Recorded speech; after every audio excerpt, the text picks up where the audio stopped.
নমস্কাৰ ধুনিয়াই চাপৰ বাবে এযোৰ হৈছে খুবেই ধুনিয়া ব্লু কালাৰত হ'ব পিংক কালাৰ ফুল কৰি ধুনিয়াকৈ বনাই দিয়া হৈছে কটন টছৰ জোৰা এখন থাকিব মেখেলাখন লগতে ইয়াৰ সাইড পটিকিটা এনেকৈ কৰা থাকিব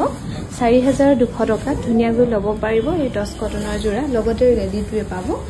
এযোৰো খুবেই ধুনিয়া হ'ব টছ কটনত বনাই দিয়া হৈছে ভাল লাগিলে স্ক্ৰিনশ্বট লৈ থব পাৰে এখন থাকিব মেখেলাখন 4200 টকা ধুনিয়াকৈ ল'ব পাৰিব এই কটন টছৰ জোৰা এযোৰো খুবেই ধুনিয়া হ'ব কালাৰটো হ'ব লাইট কালাৰ টছ কটনত খুবেই ধুনিয়াকৈ বনাই দিয়া হৈছে এখন থাকিব মেখেলাখন লগতে ইয়াৰ সাইড পটিকিটা এনেকৈ কৰা থাকিব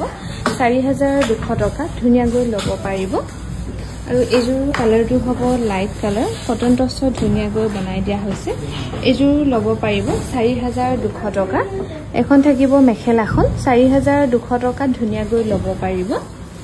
এযোৰ কটন টছতে হ'ব এযোৰ আপোনালোকে ল'ব পাৰিব 4200 টকা এটো হ'ব ব্লাউজৰ সাইড পটি লগতে এখন থাকিব মেখেলাখন 4200 টকা ধুনিয়াকৈ ল'ব পাৰিব আৰু এযোৰ কালাৰটো লাইট বেবি পিংকত হ'ব পিংক আৰু গ্ৰীনত ফুলবোৰ কৰি ধুনিয়াকৈ বনাই দিয়া হৈছে এখন মেখেলাখন হ'ব লগতে সাইড পটি এনেকৈ কৰা থাকিব 4200 টকা ধুনিয়াকৈ ল'ব পাৰিব আৰু এযোৰো খুবেই ধুনিয়া হ'ব কটন টছত বনাই দিয়া হৈছে এখন থাকিব মেখেলাখন 4200 টকা ধুনিয়াকৈ ল'ব পাৰিব